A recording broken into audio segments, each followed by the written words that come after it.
Nakita ko yung video, sinagi, binatukan, minura at kinasahan ng baril ang tatay ko. As his son, nakakapangahina. I feel mixed emotions. I was disappointed, I was mad, and I was sad. Actually, he doesn't want me to be here because he fears that baka anong mangyari sa akin or to my brothers and sisters or even our family. But I want to man up, I want to show courage.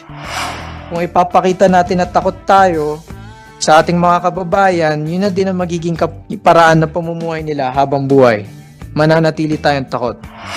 We exist in a society where the notion that mayaman lang ang may hustisya is becoming all too common, and I've grown wary of it.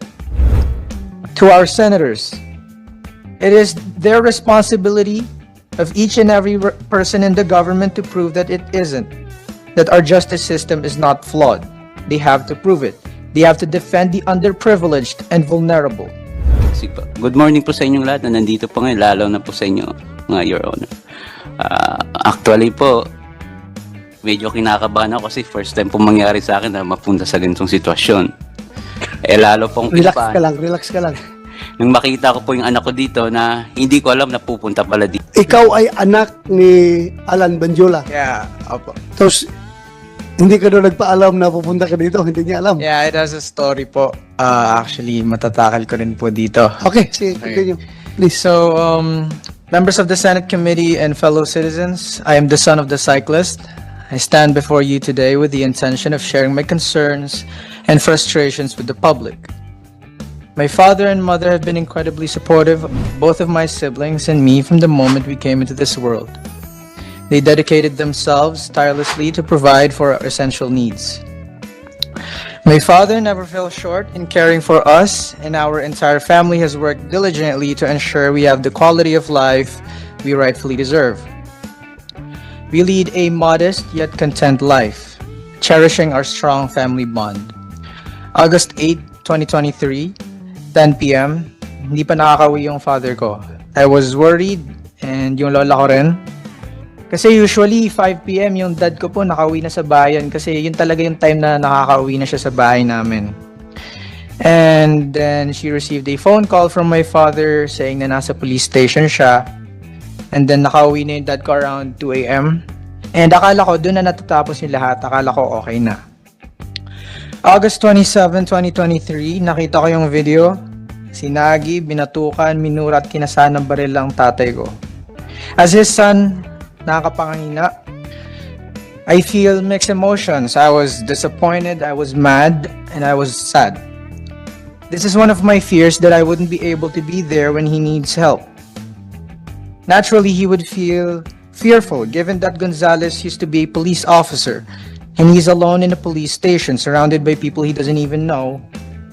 And sino nga naman talaga yung dehado doon? Of course, my father. He chose to forgive the man kahit na siya yung naagrabyado. I chose to speak with Attorney Fortune after seeing his post because I wanted him to motivate my father to take legal actions against Gonzales. I would like to express my gratitude to Attorney Fortune for his efforts in assisting my father and affording me this opportunity, despite the potential risks involved. However, my father had already made his decision. Nevertheless, I convinced myself that I needed to instill hope in our society and to my father. I want my father to recognize the significant opportunity in confronting Gonzales. However, weeks went by without any progress, and then I was given this golden opportunity to speak in front of the Senate. Actually, I didn't know na pupunta pala yung father ko dito. I don't want fear to continuously prevail over justice throughout my entire life. God made this happen. I observed that the media provided Gonzales with an opportunity to express his views, whereas my father, on the contrary, was unable to share his concerns during that time with the public due to the fear that our lives might be altered and one of us could potentially face harm or even death. For me, I hold respect for the Gonzales family. But it is crucial for everyone, regardless of their wealth or status, to follow the legal procedures that apply to all human beings. The law dictates this. And resorting to threats and abuse of power should not be the approach. This is the standard process when someone is caught or has committed wrongdoing. They should express remorse, perhaps shed tears, because they have been apprehended. But what if the video had never come to light in the media? What would have transpired then? One should anticipate the repercussions of their actions. For my father, I know he's mad at me. Hindi ko alam ang magiging desisyon mo. But as your son, nire-respeto kita sa desisyon na gagawin mo. Actually, he doesn't want me to be here because he fears that baka anong mangyari sa akin or to my brothers and sisters or even our family. But I want to man up. I want to show courage. I'm still grateful that you showed us that you care for us. And I'm grateful that you are my father. Either you want to forgive him or not, I want to make sure you understand that whenever an opportunity arises or a significant societal shift occurs, it's crucial to take advantage of it. This action will help safeguard the well-being of future generations. To our senators, it is their responsibility of each and every person in the government to prove that it isn't, that our justice system is not flawed. They have to prove it. They have to defend the underprivileged and vulnerable. We exist in a society where the notion that mayaman lang ang may hustisya is becoming all too common, and I've grown wary of it. As a member of the younger generation, we are wary of this state of affairs. We're tired of witnessing daily news reports detailing the abuse, harassment, killings, injustices, and numerous other injustices suffered by our fellow citizens. And my father is a victim of injustice. Individuals who possess firearms, especially law enforcement officers, should undertake a process aimed at promoting responsible firearm ownership to ensure they use their weapons responsibly and minimize the risk of harm to the public. Those in positions of authority should exercise their power responsibly for the betterment of society. Public taxes should be utilized for the greater good, enabling the creation of laws that ensure the safety of our citizens both day and night, whenever and wherever they venture outside. And it is important to recognize that fear acts as a constraint as humans. I want my father to understand that. Kung ipapakita natin na takot tayo sa ating mga kababayan, yun na din ang magiging paraan na pamumuhay nila habang buhay.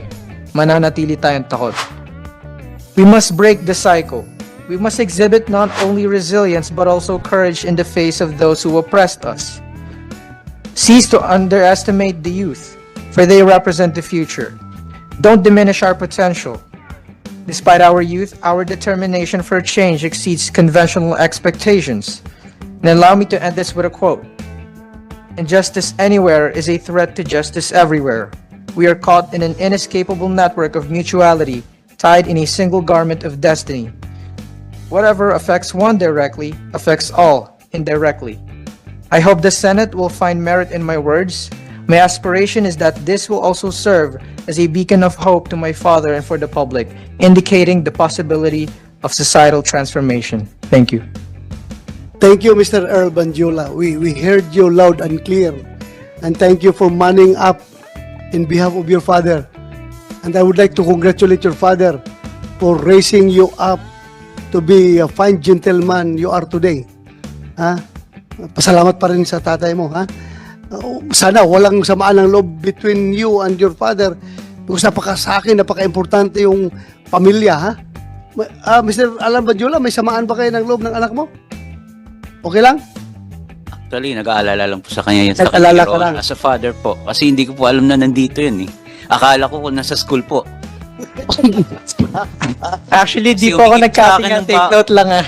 Humingi Mamaya sa pa yung akin ng tao pasok niyan, ko. papasok ng school. So, hindi ko po alam na nandito yan. Mamaya, pumasok ka na, ha? Galing mo dito. Mamaya pa po yung pasok ko. Ha? Mamaya Mamaya pa? pa po, panggabi po ako. Okay, pero please, I am asking you, ha? Please, huwag ka kahit na nakita mo na mukhang nakukulangan ka sa aksyon ng tatay mo, pero huwag kang sumama ng loob sa tatay mo, ha? At Mr. Banjula, napaka-importante po yung pamilya. Kaya yung anak mo, intindihin mo rin yan dahil you raise him up to be a very good person. Kaya siya nagsalita ngayon. Hindi ko po siya masisisi, Your Honor, kung hinahangaan niya si Atty. Raymond Fortun. Kasi magaling naman talaga abogado.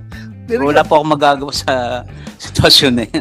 Model niya. Naging Opo, model Mr. niya. Chair, Mr. Chair, ayos na kayo. Ayaw magreklamo ni Sir Bandiola.